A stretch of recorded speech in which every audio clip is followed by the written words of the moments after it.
ఒక 70 యావరేజ్ మీద వెళ్ళే ఛాన్స్ ఉంటుందండి. 70-75 దట్ వాజ్ మై 70 చేరితే కూడా అది మ్యాక్సిమం ఫిగర్ కొన్ని చోట్ల. ఇప్పుడు ఎందుకంటే ఎస్సీ నియోజకవర్గం ఒకటి ఉంది దాంట్లో, రిజర్వ్డ్, దాంట్లో బాగా తక్కువగా ఉంది. ఇంకా 2 జిల్లాలవే మీరు వేసిన వాటిలో ప్రధానంగా ఇవి గుంటూరు, ప్రకాశం జిల్లాలవే మనం ప్రధానంగా వేసాం. ఇప్పుడు అలాగే ఇప్పుడు విజయసాయి రెడ్డి ఎక్కడో చోట అంటే అధికార పార్టీ ఆయన ఒక చోట పోలీసులు ఇంకా శ్రద్ధ తీసుకోవాలి ఇట్లాంటివి చెప్పున్నారు.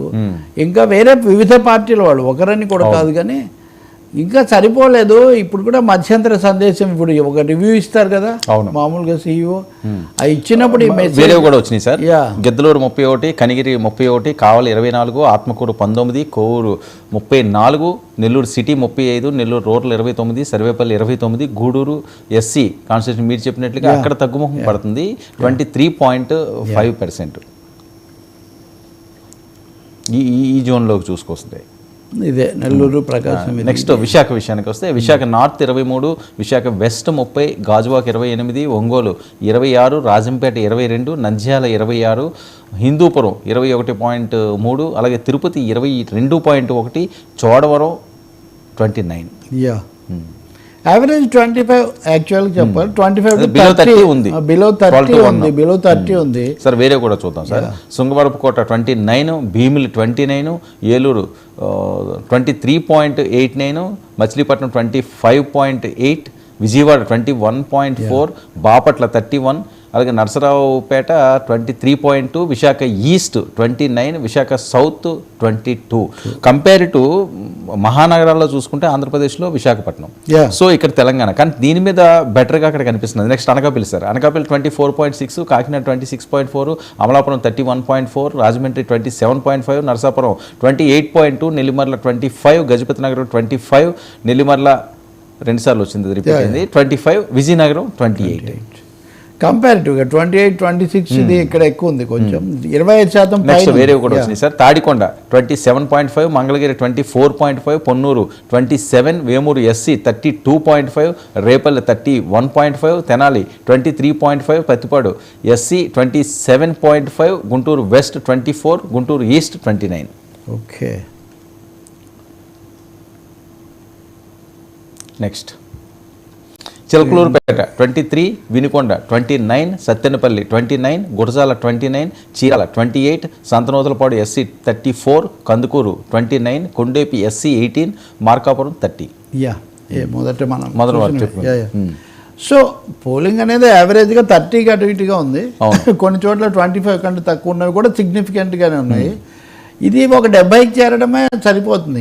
ఇంకా ఒక 4-5 గంటల్లో అందులో బాగా మందగొడిగా సాగేవి, పుంజుకునేవి కూడా ఉంటాయి కాబట్టి తప్పకుండా ఇది ఒక 70కి అటు ఇటే ఉంటుంది. ఇంతకంటే పెరగకపోవచ్చు. ఇంకా ఈ ప్రశాంతత, ఇప్పుడు వచ్చే మెసేజ్లు ఇవన్నీ కూడా దాని మీద ప్రభావం చూపొచ్చు. ఇంకొకటి, మధ్యాహ్నం తర్వాత పోస్టులని చెప్పి ఓటేసుకుందాం అనుకున్న వాళ్ళు ఇప్పటివరకు వాళ్ళు వినే నివేదికలు, వాళ్ళకి వచ్చే అభిప్రాయాలు, లేకపోతే వీటన్నిటిని బట్టి కూడా కొంచెం ఉత్సాహం, నిరుత్సాహం ఇవి చూపించే ఒక అవకాశం కూడా ఉంటుంది. మీరు చూపిన దాంట్లో విశాఖపట్నం అన్నది ఉత్తరాంధ్రలో ఓటింగ్ కొంచెం బెటర్గా ఉంది. ఇక్కడికంటే కూడా ఉత్తరాంధ్రలో బహుశా ఓవరాల్ పర్సెంటేజ్ కూడా ఉండొచ్చు. మీకు విశాఖ ఈస్ట్, వెస్ట్, సౌత్, తర్వాత గాజువాక ఇవన్నీ అరౌండ్ 30 ఉన్నాయి. అవే అక్కడ కొంచెం ఇష్యూస్ కానీ లేకపోతే ఫోకస్ ఎక్కువగా ఉండటం కానీ. గుంటూరు జిల్లాలో కూడా కొన్ని కాన్స్టిట్యున్సీస్ చాలా ఎక్కువగా 34 కూడా ఉంది. 34 దాటినా కూడా 3-4 ఉన్నాయి. ఈ చూడండి, Giddalur 31, Kanigiri 31, Kovur 34, Nellore city 35. So political competition ఎక్కువగా ఉన్న చోట కూడా మనకు ఆ తేడా కూడా కనిపిస్తుంది.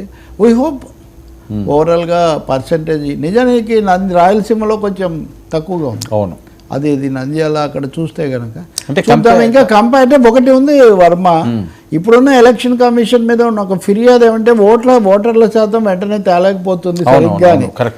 పెద్ద సమస్య మాట్లాడాము. నిన్న మల్లికార్జున్ ఖర్గే మీద వాళ్ళు ఒక ఎదురుదాడి కూడా చేశారు కాంగ్రెస్ అధ్యక్షుడి మీద. ఎలక్షన్ కమిషన్ సంగతి చెప్తున్నా, మిగతా పాలిటిక్స్ కాదు.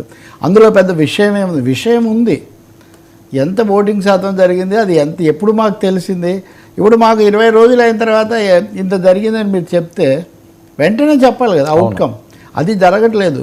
ఏపీ Last year అయితే అసలు years అయింది కదండి. విషయంలో ఇది చాలా కీలకమైన అంశం అవుతుంది. ఎందుకంటే ఇక్కడ అసలే ఆరోపణలు అసహనాలు ఎక్కువ ఉన్నాయి కాబట్టి ఓటర్ పర్సంటేజ్ కాదు, అబ్జల్యూట్ ఫిగర్స్లో చెప్పాలి. కాంక్రీట్ ఫిగర్స్లో ఇదిగో 2 లక్షల మంది ఓట్లు వేశారు, లేకపోతే ఇంతమంది వేశారు ఇక్కడ, ఇది చెప్పాల్సి ఉంటుంది. ఎన్నికల కమిషన్ దీన్ని ఒక సీరియస్ టాస్క్గా తీసుకొని వెంటనే రంగంలోకి దిగాల్సిన అవసరం కూడా ఉంది.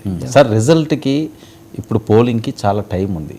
చాలామందికి చాలా అనుమానాలు, ఆ ఈవీఎంలు ఎక్కడ భద్రపరుస్తారు, ఏదన్నా జరుగుతుందా అని, వాటి మీద కూడా పటిష్టమైన బందోబస్తు ఏర్పాట్లు తీసుకోవాల్సి తప్పకుండా అండి, పక్కా చేయాలి. వాటన్నిటికీ కెమెరాలు పెట్టాలి. ప్రతిదీ కూడా ఇంకా అక్కడ జరిగే చీమ చిట్టుకుమన్నా కానీ అది రికార్డ్ అయ్యే విధంగా ఉండాలి. ఎలాంటి అనుమానాస్పదమైన కదలికలు కానీ అవకాశం ఉండకూడదు. ఎందుకంటే ఒకసారి అనుమానం వచ్చాక దానికి కారణం ఎవరు, అవును, ఫలితం ఏంటి అనేది ఎవరు చెప్పలేరు. కాబట్టి సందేహాలకు అతీతంగా వీటిని నిర్వహించాల్సిన బాధ్యత ఉంది. రెండవది, నేను మీడియా వాడుగా నేను చేసే మనవి ఏంటంటే, ఫలితాన్ని గురించిన కథనాలు వాటితో ఉద్రిక్తతలు ఇవి పెంచడానికి కూడా ప్రయత్నం చేయకుండా ఉండాలి. ఎవ్రీథింగ్ క్యాన్ బి రిపోర్టెడ్, అవును, ఎవరిథింగ్ మీద కూడా చర్యలు తీసుకోవచ్చు. కానీ ఆందోళనలు సందేహాలు పెంచే విధంగా చేస్తే మాత్రం అది లేనిపోని అవాంఛనీయమైన ఫలితాలకు దారితీస్తుంది. ఇప్పటివరకు ప్రజలు నాయకులు ఏం మాట్లాడినా ఎట్లా చేసినా కొంచెం ఓవరాల్గా ప్రశాంతత కాపాడుకొని వచ్చి ఓటేశారు. ఈ ప్రశాంతతను కాపాడుకుంటేనే మనకు ప్రగతి కానీ ప్రజాస్వామ్యం కానీ ఉంటాయి. అటువైపు నడవాలి. ఇంకొక 5 hours టైం ఉంది.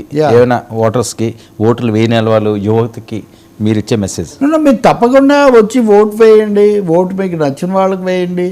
సరైన నిర్ణయం తీసుకోండి. అలాగే ఇతరేతరమైన ప్రభావాలు, ప్రలోభాలు కాకుండా మీ విచక్షణతో, మీ విఘ్నతతో మీ భవిష్యత్తు, రాష్ట్ర దేశ భవిష్యత్తు కూడా, లోక్సభ ఎన్నికలు కూడా జరుగుతున్నాయి కాబట్టి ఆ విధంగా ఒక అర్థవంతమైన పద్ధతిలో ఓటు వేయమని చెప్పి మనం విజ్ఞప్తి చేయాలి. Thank you so much Ravi గారు. ఇది ఈనాటి frankly with Telakapalli. Stay tune to 99 news.